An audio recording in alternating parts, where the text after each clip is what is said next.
تقریر کو مقام اللہ کے رجوع خالق سجا مالک کو مقام کلمہ حق کو سن کر اسے قبول کرنے اور اس پر عمل میرا ہونے کی توفیق نصیب عطا فرمائے۔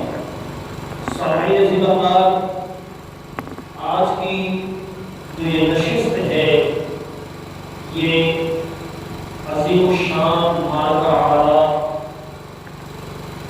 جو واقعہ معراج ہے، وہ حسین ترین سفر جس کی مثال دنیا و جہاں میں نہیں ملتی، تو آج اس بابرکت اور متبرک سفر کے کچھ پہلو اور کچھ اس کے اسرار و رموز آپ کے گوش گزار کرنے کی سعادت حاصل کروں گا۔ اللہ پاک اس میں مزید وسعتیں اور برکتیں عطا فرمائے۔ سامعین محترم، ابتداءً جس آیت بینہ کی تلاوت کی گئی، اس آیت بینہ کا ترجمہ آپ آسمان فرمائیں کچھ اس انداز سے اس کا ترجمہ کرتے ہیں کہ امید ہے کہ واقعہ معراج کی عکس بندی ہو سکے، کچھ یعنی خیالات ہمارے ذہن میں آ جائے۔ اللہ فرماتا ہے سبحان الذی، پاک ہے وہ ذات جس نے سیر کرائی، پاک ہے وہ ذات جس نے سیر کرائی کہ عبدی ہی اپنے بندے خاص کو، اپنے بندے خاص کو فرمایا لیلن، یہاں تنوین ہے جو بمانت قلت ہے، لیلن رات کے قریب حصے میں، تھوڑے سے حصے میں، من المسجد الحرامی، مسجد حرام سے الى المسجد الاقصی، مسجد اقصی، فرمایا وہ مسجد اقصی الذی بارکنا حولہ، جس کے ارد گرد ہم نے برکتیں رکھی، فرمایا لنریہ، تاکہ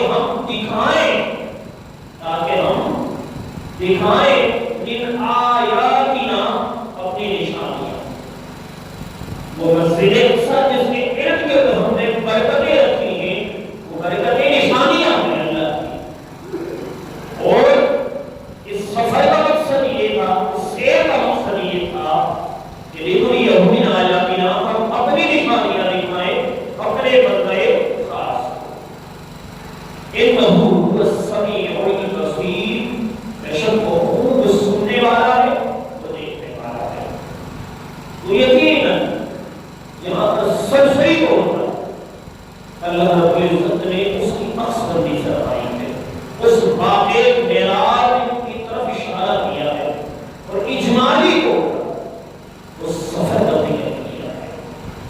اب اس کی وضاحت آغاز وقار نے بھی کی ہے، مفسرین کرام نے بھی کی ہے، محققین نے بھی کی ہے، اور علماء حق نے بھی اس کی وضاحت کی ہے، اور صحابہ کرام علیہم رضوان نے بھی اس کی وضاحت کی ہے، اور بذات خود حضور نبی کریم علیہ التسلیم نے بھی کی ہے حدیث مبارکہ کی صورت۔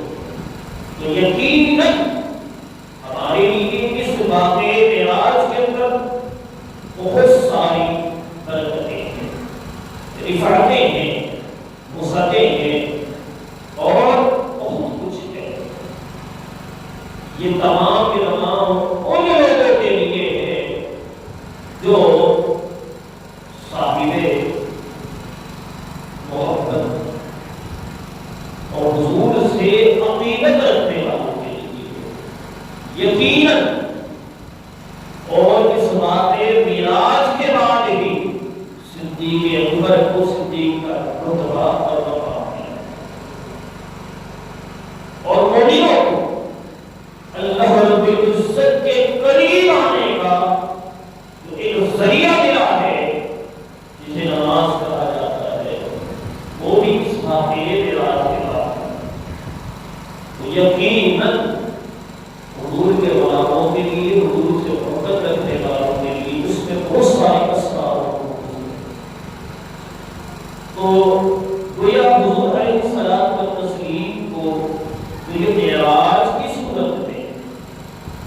معجزہ ملا ہے، اس سے قبل عرض کی بہت سارے معجزات ملے، لیکن بلا تفصیل اللہ رب العزت نے جتنے انبیاء کرام علیہ السلام کو معجزات عطا کیے، وہ تمام تر معجزات اللہ رب العزت نے اپنے پیارے محبوب کو عطا کیے۔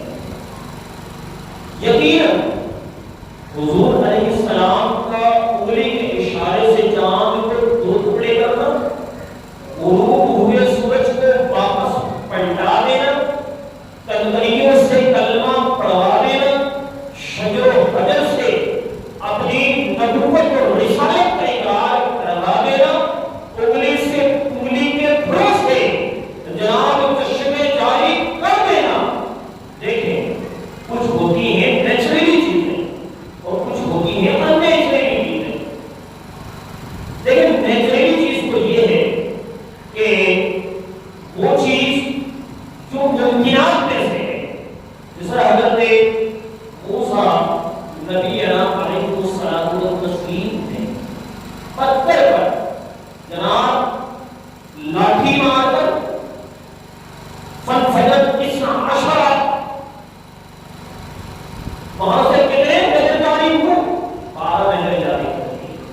اچھا پتھر سے نظر جاری ہونا یہ عمومی بات ہے، ٹھیک ہے، اس سے کوئی مخالف نہیں ہو سکتا، اس میں کوئی اعتراض بھی نہیں کر سکتا، لیکن کمال کی بات یہ ہے کہ انگلی کے پھروں سے چشمے جاری کر دے، انگلی کے پھروں سے چشمے جاری کر دے۔ تو آیا حضور علیہ السلام کو انگلی کے پھروں سے چشمے جاری کر دینا یقیناً معجزات ہے، اور مردے کو زندہ کر دینا یہ بھی معجزہ ہے، آزائے بدریاں پر کٹ کے جلا ہو جانا، لعابے دہن لگا کر اس کو جوڑ دینا یہ بھی معجزہ ہے، اور جناب کھائے ہوئے جناب جانور کی ہڈیوں کو جمع کر کے آقا علیہ السلام کا اس میں دست شفقت دست رحمت گھیر دینا، اور اس میں گودا واپس آ جانا، جان واپس آ جانا، اور بعین ہی وہ زندہ ہو جانا، یہ بھی معجزہ ہے، یہ بھی معجزہ ہے۔ اور یقیناً حضور علیہ الصلوۃ والتسلیم کا ہر عمل ہر ادا، اور بلکہ حضور علیہ السلام کا کھارے پانی کے کنویں کے اندر لعابے دبن ڈالنا اور پھر اس کو میٹھا کر دینا یہ بھی معجزہ ہے۔ حضور کے زبان اقدس سے جو بات نکل جاتی وہ چیز ہو جاتی یہ بھی معجزہ ہے، لیکن یہ تمام تر معجزات پالے کام کرتے ہوئے یہ حضور کے شایان شان نہیں تھے۔ کیوں؟ وہ اس لیے کہ اللہ نے ہر نبی کو کوئی نہ کوئی رتبہ کوئی نہ کوئی مقام عطا کیا، کوئی نہ کوئی معجزات اس کے عطا کیے، اور لیکن کوئی ایسا معجزہ ہونا تھا جو کسی کو عطا نہیں کیا گیا۔ علماء فرماتے ہیں کہ اللہ پاک نے ہمارے آقا و مولا کو دو معجزات ایسے عطا کیے جو واقعی رسول کے شایان کا، اور ایک تو قرآن کریم ہے اور ایک معراج النبی ہے۔ قرآن کریم ایک ایسی کتاب ہے کہ جس کے لیے کہا جاتا ہے لو انزلنا ھذا القرآن علی جبل لرأیتہ خاشعا متصدعا من خشیۃ اللہ وتلک الامثال نضربها للناس۔ اللہ رب العزت نے کلام مقدسہ کے اندر فرمایا اگر ہم اس کتاب کو پہاڑوں پر نازل کرتے یہ جل کر ریزہ ہوتا، یہ جل کر ریزہ ہو جاتا، اس کے اندر اتنی ہمت نہیں تھی کسی بھی مخلوق کے اندر، کسی بھی چیز میں اتنی ہمت نہیں تھی۔ اور یہ ایسی عظیم کتاب ہے، اللہ فرماتا ہے کہ وَنُنَزِّلُ مِنَ الْقُرْآنِ مَا هُوَ شِفَاءٌ وَرَحْمَةٌ، ہم نے اس قرآن کو بطور شفا بھی اتارا ہے اور بطور رحمت بھی اتارا ہے. لیکن شفا کیسی ہے؟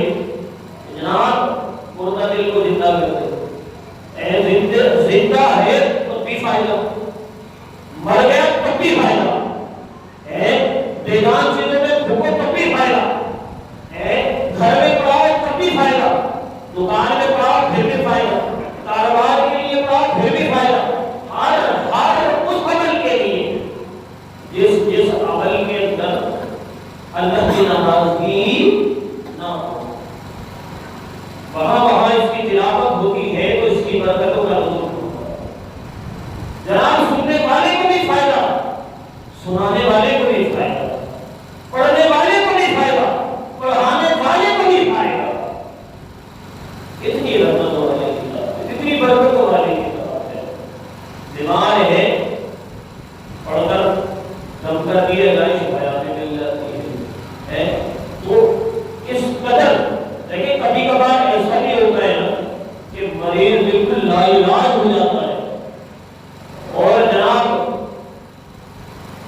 جب سارے بھرتے جناب تھک ہار جاتے ہیں اس کے بعد کبھی کبھار ایسا معجزہ بھی ہو جاتا ہے. جناب قرآن کریم کی ایک آیت کی تلاوت بھی شفا مل جاتی ہے، سبھی ہو جاتا ہے. بلکہ طبیب خود حیران ہوتے ہیں کہ ہم نے جناب اس کو تو ساری رپورٹوں کے تحت اپنے تخمینے کے لحاظ سے ہم نے تو بالکل اس کو ختم کر دیا تھا کہ اس نے نہیں جینا، ساری چیزیں فیل ہو گئی ہیں ان کی، لیکن پھر بھی زندگی مل جاتی ہے. تو وہ شفا دینے والی کتاب ہے. اور ایک مقام کے اندر ہے اِنَّا نَحْنُ نَزَّلْنَا الذِّكْرَ وَإِنَّا لَهُ لَحَافِظُونَ. اپنے اس قرآن کو اتارا اور ہم نے اس کے محافظ. اللہ خود اس کی حفاظت کی ذمہ داری لے رہا ہے. اللہ تعالیٰ کو تو کسی چیز کی لوڑ نہیں ہے، وہ کسی کا محتاج نہیں ہے، وہ کسی کا محکوم نہیں ہے، وہ حاکم ہے تو وہ اپنے اوپر ذمہ لے رہا ہے. قربان جائے تو ایسی اعلیٰ ترین کتاب ہو، وہ کتاب کسی کو مل بھی نہیں سکتی. اور ایسی کتاب کو متحمل کون ہوگا؟ اور وہ ہمارے آقا و مولا کی کتاب ہے، ہمارے آقا و مولا کی کتاب ہے. دیکھیں دنیا کی ساری کتابیں ایک طرف رکھتے ہیں، بندہ ایک مرتبہ پڑھے گا، دوسری مرتبہ پڑھے گا، تیسری مرتبہ کا حق کا شکار ہو جائے گا، اس کے بعد اس کو جناب اور ایسے ہی نظر کر دیا جاتا ہے، اس کو یا کوڑی کے باہر بھیج دیا جاتا ہے یا پھر ایسے ہی چھوڑ دیا جاتا ہے اس کو ڈسٹنگ کے نظر. لیکن قرآن ایسی کتاب ہے جس کو جتنا پڑھو دل نہیں پڑتا ہے. اور دنیا کی کوئی ایسی کتاب نہیں ہوگی جن کے اتنے حفاظ ملتے ہو، جن کے اتنے حافظ ملتے ہو، جس کے اتنے قاری ملتے ہو. لیکن قرآن کا یہ اعلان ہے آپ کو دنیا کے ہر خطے میں ملے گا. اور دنیا کی کوئی ایسی کتاب نہیں ہے جس کے پڑھنے والی کی اتنی پذیرائی، اتنی عزت افزائی ہوتی ہے. قرآن کا پڑھنے والا ہو اور ایک معذور کی نہ ہو، اس کو پلکوں پر بٹھایا جاتا ہے. اور زندہ تو زندہ قرآن جائے پڑھنے کے بعد بھی اس کا اعجاز برقرار رہتا ہے. یہ فقہی قاعدہ بتا رہا ہوں کہ اگر کہیں اجتماعی نیتیں ہو جائیں اور قبر کھود کر اجتماعی تدفین ہو تو فقہی قاعدہ ہے کہ اس حافظ قرآن کو سب سے اوپر رکھا جائے. یہ اس کا علاج ہے، یہ اس کا علاج ہے تو اس کو سب سے اوپر رکھا جائے گا. اور قرآن جو ہے ابھی جماعت کے اندر آتا ہے بندہ جب دنیا کے اندر قرآن پاک کی تعلیم لیتا ہے، جب تعلیم لے کر پڑھنا شروع کرتا ہے وہ جنت کی راہ کا مسافر بن جاتا ہے. اور پھر اگر اس کو مصیبت یا برائیوں میں اگر موت آ جائے نا، اللہ اسے یہ اجازت عطا کرتا ہے کہ اس کو جب اٹھایا جائے گا آپ نے قرآن پڑھا کرتا ہے، اس کی خواہش پوری کی جائے گی.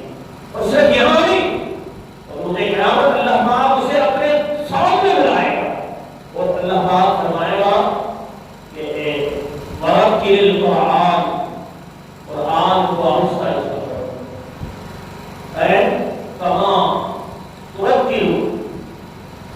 جس طریقے سے تو دنیا میں پڑھنا تھا اور وہ بندہ جلدی جلدی پڑھنے لگے گا، اللہ فرمائے گا تھوڑا آہستہ کر، اور اس کے بعد اللہ فرمائے گا پڑھتا جاؤ، بلندیوں کی سیڑھیاں چڑھتا ہے۔ یہ رتبہ اور مقام انہیں عطا کیا جائے گا، کس کے سبب؟ یار قرآن کے سبب اتنا رتبہ مقام ملے تو صاحب قرآن کے سبب کتنا ملنا ہے؟ قرآن کی عقیدت ہو، اسے اتنا نوازا جائے، اور جو صاحب قرآن کی عقیدت ہوگی تو کتنا نوازا جائے۔ تو یقیناً صاحب قرآن کا رتبہ ہر فرد کو آتا ہے۔ تو ایک جو ہے جو حضور علیہ السلام کو معجزہ عطا کیا، جو حضور کے شایان شان ہے، وہ قرآن کریم ہے، جس کی اتنی برکتیں ہیں بندہ سمیٹ نہیں سکتا، جس کی اتنی اور اس قدر فضیلتیں ہیں، بندہ بیان کرتا جائے کرتا چلا جائے، ان پھر بھی ختم نہیں ہوتا ہے۔ بلکہ ایک واقعہ حضرت موسیٰ علیہ السلام کا آتا ہے کہ دیکھیں ایک جو قاری ہوتا ہے اس کی کیا شان ہے۔ دیکھیں موسیٰ علیہ السلام کا واقعہ آتا ہے، حضرت عیسیٰ علیہ السلام کا واقعہ ہے کہ حضرت عیسیٰ علیہ السلام نے قبر کے پاس سے گزرے اور انہوں نے دیکھا صاحب قبر پر عذاب ہے، بڑے عذاب میں اس کے بعد کچھ وقت کے بعد آپ وہاں سے دوبارہ آپ کو وہاں سے گزر ہوا دیکھا آپ نے کہ وہ بڑے راحت اور استراحت کے اندر ہے، بڑے یعنی عذاب اس سے اٹھا لیا گیا اور بڑے وہ سکون میں ہیں۔ تو اللہ رب العزت کے حضور سوال کیا ہے، قرضدار ہوئے کہ مالک یہ بندہ تو عذاب میں مبتلا تھا اور جب واپس گزرا تو دیکھ رہا ہوں یہ اس سے عذاب نہیں کیا۔ تو اللہ پاک نے فرمایا کہ موسیٰ یہ جو بندہ ہے اس کا کچھ وقت پہلے وصال ہوا، حال یہ ہے کہ اس کی جو زوجہ تھی وہ امید سے تھی، اللہ پاک نے اسے ایک لڑکا عطا کیا اور اس کی زوجہ نے اس کی اچھی پرورش کی، اور جب تھوڑا سا جب وہ بولنے لگا تو اس نے اسے پہلی مرتبہ مکتب دیا اور مدرسے کی طرف روانہ کیا۔ آج وہ بچہ مدرسے گیا، اتنے دن تک عذاب میں مبتلا تھا، یہ جو قرآنی ہے نا یہ سارا عذاب میں مبتلا تھا، فرمایا آج وہ مکتب گیا اور اس کے استاد نے اسے آج کلمہ پڑھایا نا، وہ پڑھایا بسم اللہ الرحمن الرحیم۔ آج میرے اس گنہگار بندے کے بیٹے نے زمین کے اوپر میرے وہ صفت رحمان الرحیم کا ذکر کیا تو میرے عزت و جلال کی قسم مجھے حیا آئی کہ میرا بندہ زمین کے نیچے بات میں مبتلا ہو اور اس کا لفظ جگر مجھے رحمان اور رحیم کے نام سے پکارے، تو مجھے حیا آئی کہ میں کیسے اس عذاب میں مبتلا کروں تو میں نے اس سے عذاب ہوا۔ تو یار صفت رحمان اور رحیم سے اتنی برکتوں کا نزول ہو، رب تعالیٰ کو اس بندے پر اتنی حیا آئے اور اس میں رحم آئے اور اس رحم کی تاثیر اتنی ہو کہ عذاب قبر کو دور کرے، تو پورے قرآن کریم کی برکتوں کیا اندازہ لگا سکتے ہیں؟ اس پورے کلام مقدسہ کی تلاوت کا کیا اندازہ لگا سکتے ہیں؟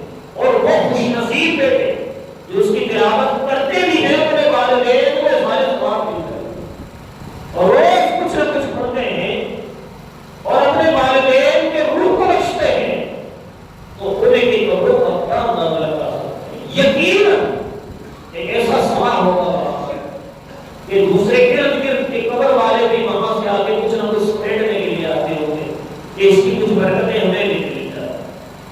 تو گویا کہنے کا مطلب یہ ہے کہ قرآن کریم ایک ایسی عظیم ترین کتاب ہے جو حضور علیہ السلام کو تسلیم کو عطا کیا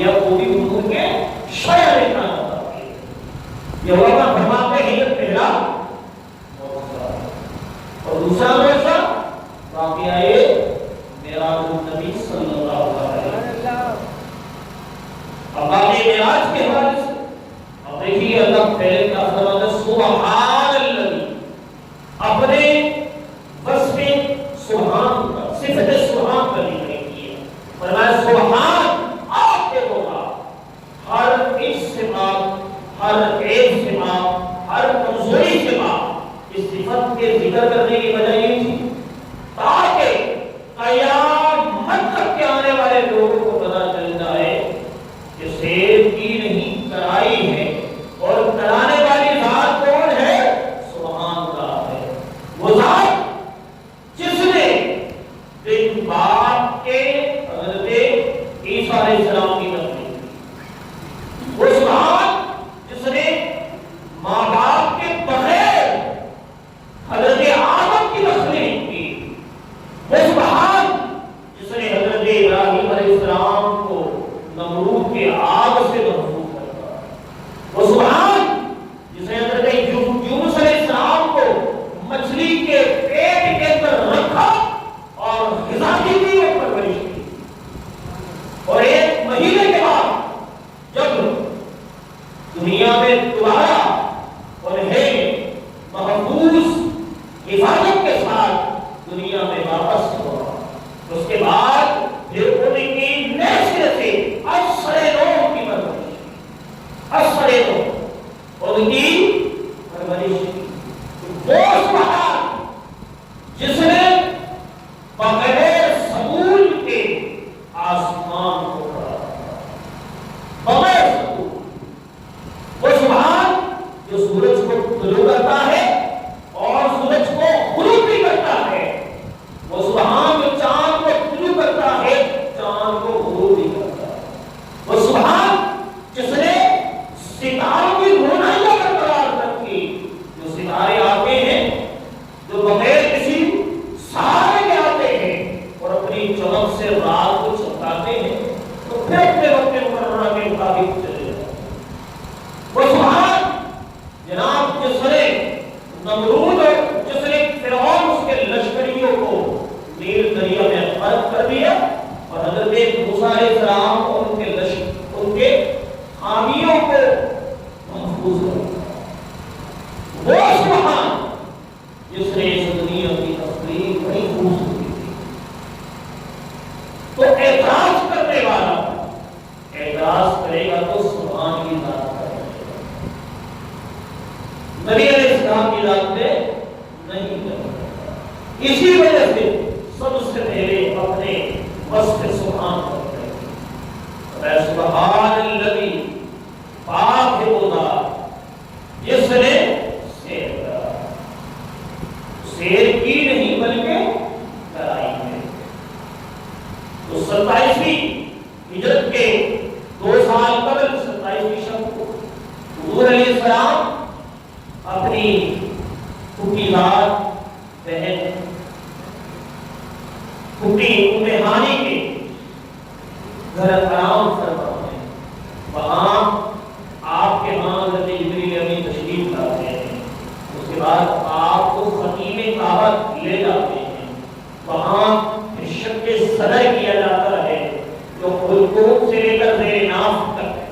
اس کے بعد سونے کے کشف کے اندر جناب اللہ کی رحمتیں، برکتیں، وسعتیں، ایمان کی لذتیں لے کر آتے ہیں.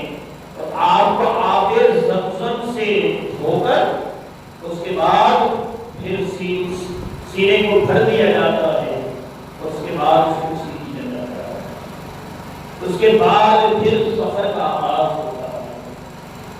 تو جناب یہ جو سب کے صدر کا معاملہ ہے اس پر جو ہے شیخ محمد شاہ عبدالحق محدث دہلوی علیہ رحمہ فرماتے ہیں حضور علیہ السلام و تسلیم کا جو شب کے صدر کا معاملہ ہے جو سینے کو چاک کرنے کا معاملہ ہے وہ 4 مرتبہ پیش آیا. ما ثبت من السنہ کے اندر آپ اس کو درج فرماتے ہیں. ایک مرتبہ تو یہ معاملہ جب قبیلہ بنو سعد کے اندر ہوتا ہے، جب آپ حضرت دائی حلیمہ سعدیہ رضی اللہ تعالیٰ عنہ کے یعنی دست شفقت میں ہوتے ہیں، جب آپ کی پرورش ان کے ذمہ ہوتی جب آپ خودسری کے عمر میں ہوتے ہیں تو آپ جب اپنے بھائیوں کے درمیان ہوتے ہیں، رضائی بھائیوں کے درمیان ہوتے ہیں، اس وقت آپ کے سینے مبارک کو چاک کیا جاتا ہے اور یہ منظر دیکھ کر آپ کا رضائی بھائی بھاگتے لے جاتا ہے اور حضرت حلیمہ سعدیہ سے ذکر کرتا لے جاتا ہے کہ میں نے دیکھا کہ دو سفید لبادے والے بارش اور نورانی چہرے والے آئے اور انہوں نے ہمارے بھائی محمد کو پکڑ کر ان کے سینے کو چاک کیا اور ڈر تھا کہ کہیں ایسا نہ ہو کہ ان کو قتل کر دیا نہ تو اس گھر سے گئے اور جب آپ واپس آئے تو پھر دیکھا کہ آپ سبھی سلامت موجود ہیں۔ تو آپ نے اس واقعے کو حضرت بی بی آمنہ صلی اللہ علیہ سے ذکر کیا کہ ایسے سے معاملہ قربان جائے۔ حضور کی جو والدہ ماجدہ تھی انہوں نے کہا اللہ کی ذات کی قسم، اللہ کی ذات کی قسم کیا سمجھتی ہو، کیا میرے بیٹے محمد کے اوپر شیطان کا حملہ ہو سکتا ہے؟ اللہ کی ذات کی قسم میرے بیٹے محمد پر شیطان کا حملہ نہیں ہو سکتا۔ آپ نے اس کی وضاحت فرما دی اور شیخ محدث دہلوی علیہ فرماتے ہیں دوسری مرتبہ جو ہے جب آپ کی عمر جو ہے 10 سال کی تھی تو اس وقت بھی آپ کو جنگل میں تھے تو اس وقت شق صدر کر کے نبوت کے سال روز ڈال دیے گئے اور ایک مرتبہ تیسری مرتبہ جو ہے جب آپ کو اعلان نبوت کے لیے مبعوث کیا گیا ایک مرتبہ اس وقت بھی شق صدر کیا گیا اور چوتھی مرتبہ جب آپ کو سفر معراج کے لیے لے جانا اس وقت بھی شق صدر کیا۔ تو جناب سی بات یہ تمام تر جو معاملات ہیں اس کے اندر ایک بات کہ آپ کا جو شق صدر کرنا اس کے اندر جو بات رہی وہ قابل غور ایک نقطہ ایک اسرار کو اس کی بات وہ آپ کے سامنے رکھنا تھا کہ ہر شق صدر کے اندر حضور علیہ السلام کے قلب اطہر کو آب زمزم سے دھویا ہے۔ اب سوال یہ پیدا ہوتا ہے کیا جنت میں کوئی ایسا پانی نہیں ہے کہ جس سے اس کو دھویا جاتا تو ہر مرتبہ آب زمزم سے قربان جائے۔ تو اس پر جو ہے محدثین کرام نے بڑی خوبصورت گفتگو کی ہے۔ اس کے اندر تفسیر روح البیان تفسیر ابن عباس عبداللہ ابن عباس لے مختلف مفاسیر کے اندر اس کی وضاحت کی گئی ہے کہ جنت کے نہر کے پانی سے زیادہ افضل پانی آب زمزم ہے۔ اب اس کی وضاحت طلب ہے کہ کیوں ہے یہ حضرت اسماعیل نبی علیہ الصلوۃ والتسلیم کے قدموں کا دھوکہ ہے۔ ایک نبی کے قدم کے سبب اس پانی کا جو ہے چشمے کا جاری ہونا شروع ہوا جس کو زمزم کہہ کر روک دیا گیا، رک جا کہہ کر جس کو روک دیا گیا۔ اب اس کو عرف کے اندر بھی آب زمزم ہی کہا گیا۔ تو لہذا اس پانی کی اتنی قدر منزلت کیوں ہے اس کے بارے میں آتا ہے حضور علیہ السلام تسلیم کے چچا مسلم شریف کی روایت حضرت عبداللہ ابن عباس فرماتے ہیں حضرت عبداللہ ابن عباس فرماتے ہیں کہ نبی علیہ السلام تسلیم تشریف لائے آب زمزم کے پاس، اس کے بعد پانی نکالا گیا اور اس ڈھول سے آقا علیہ السلام نے پانی کو پیا۔ پینے کے بعد آقا علیہ السلام نے اسی ڈھول کے اندر کلی پیا اور حضرت عبداللہ ابن عباس فرماتے ہیں اس پانی کو واپس ڈال دیا، اس پانی کو واپس ڈال دیا۔ حضور علیہ السلام کے تسلیم کا جو جھوٹا اور حضور علیہ السلام کا جو لعاب دہن اس پانی کو لگا تو مفسرین کرام فرماتے ہیں کہ قیامت تک اس پانی میں کبھی کمی نہیں آ سکتی۔ یہ حضور کی برکت ہے، ممکن تھا کیونکہ ہر نبی کا جو معجزہ ہے ان کی وصال ظاہری کر رہا ہے اور وصال ظاہری کے بعد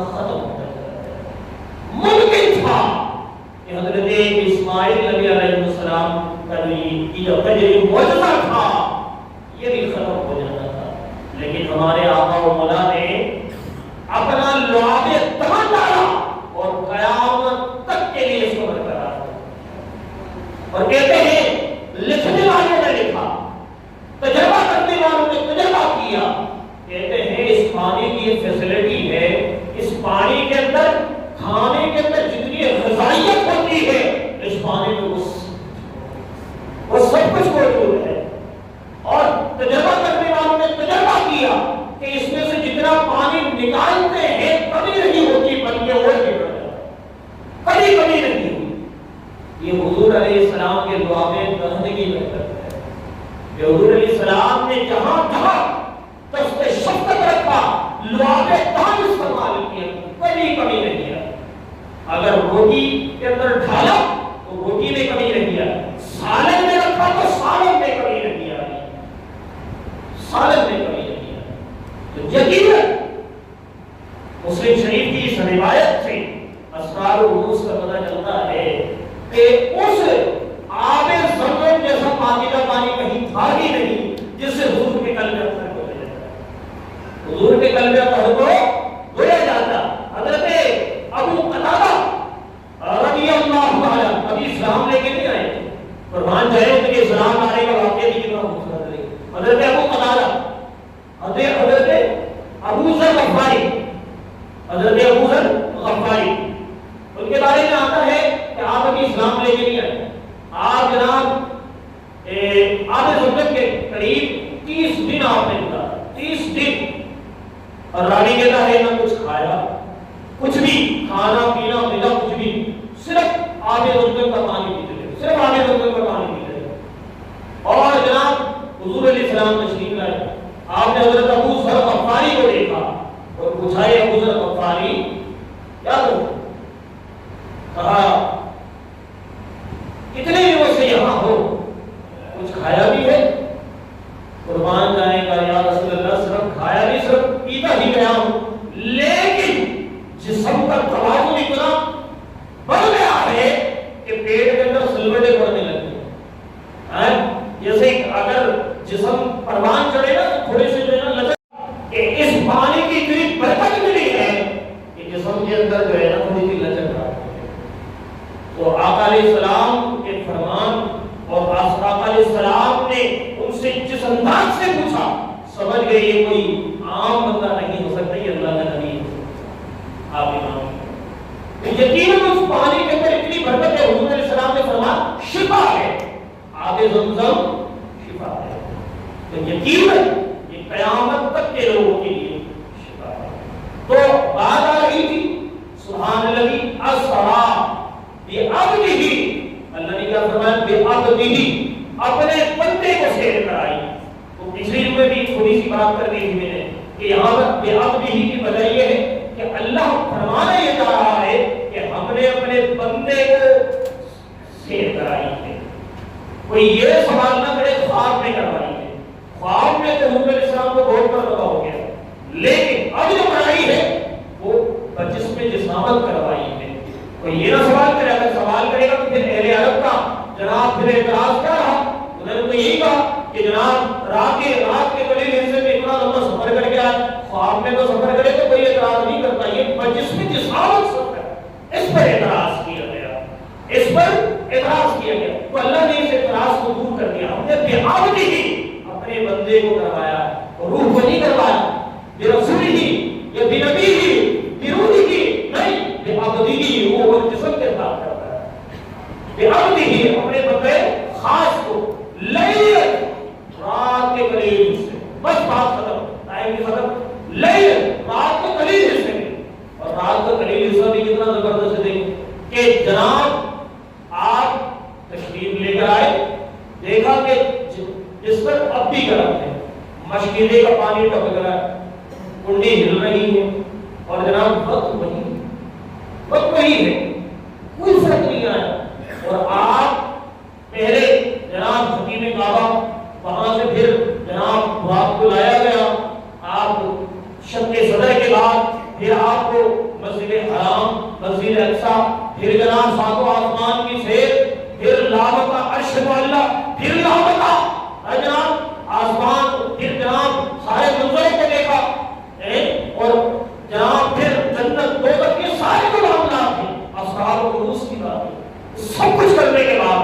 بھی آ گئی اور جناب معاملات ایک خوراک کی بڑی لسٹ ہے. یہ تو بات کچھ سمجھ نہیں آنے والی تھی. اب میں اسی میں بس ایک نقطۂ نظر بیان کرنا چاہتا ہوں جو یقیناً اہل نظر کے لیے اور اہل محبت کے لیے قابل غور ہے. آپ دیکھیے کہ ایک گھڑی لے لیجیے. اس گھڑی کے اندر آپ ایسا کر لیں 12 بج رہا سیل نکال دو. یعنی کہ سیل اس گھڑی کی جان ہے. سیل کیا ہے؟ اس گھڑی کی جان ہے. اگر آپ نے سیل نکال دیا وہ بھی جان ہے. ٹھیک ہے، اس سیل دوبارہ لگا دو وہ جان آ گئی. پھر وہیں سے چلنا شروع. قرآن جائے سمجھانے والوں نے بھی یہی سمجھا دیا بے مثل و بے مثال. حضور علیہ السلام اس دنیا کی جان ہے. اللہ نے جب جان نکال دیا بے جان ہے. اللہ نے جب جان نکال دیا تو بے جان ہے. اور اس کے بعد جب آقا علیہ السلام تشریف لے آئے جان واپس آ گئی. اور فرماتے ہیں مفسرین اگر آقا علیہ السلام نہ آتے تو قیامت تک ہی بے جان رہتا. قیامت تک ہی بے جان رہتا. اس میں جان نہیں آ سکتی. سبے سے ہی رکا ہوا سارا عرض و شمال رکا ہوا ہوتا. اس کے اندر اتنی سخت نہیں ہوتی. تو اسی لیے سے فرماتے ہیں جان ہے یہ جہان کی اور جان ہے تو جہان ہے. اللہ حضرت فرماتے ہیں جان ہے جہان کی اور جان ہے تو جہان ہے. تو یقیناً پھر سمجھ لینا چاہیے اسرار و رموز کی بات کہاں تک پہنچتی ہے. کیا آپ حضور کے سفر معراج کو نہیں سمجھ سکے؟ سفر معراج کو نہیں سمجھ سکے تو ذات کو کیا سمجھو؟ حضور کی ایک صفت ہے. بندہ ایک صفت کو نہ سمجھ سکا تو حضور کی ذات پر کہاں پہنچو گے؟ ایک یہ صرف حضور کا جانا آنا نہیں سمجھ آیا ابھی تک. ایک کفار پر نہ سمجھ سکے, ایک مشرکین نہ سمجھ سکے, اہل مکہ نہ سمجھ سکے, اہل طائف نہ سمجھ سکے تو ہم اس عقل ناقص عقل لے کر کیا سمجھیں؟ حضور کی کیا شان ہے. ہم یہ سوچتے ہیں حضور چلے کیسے گئے. ارے یہ سوچو کہ حضور واپس کیسے آئے. اللہ نے اپنے پیارے محبوب کو واپس کیسے بھیج دیا. اگر نہ بھیجتا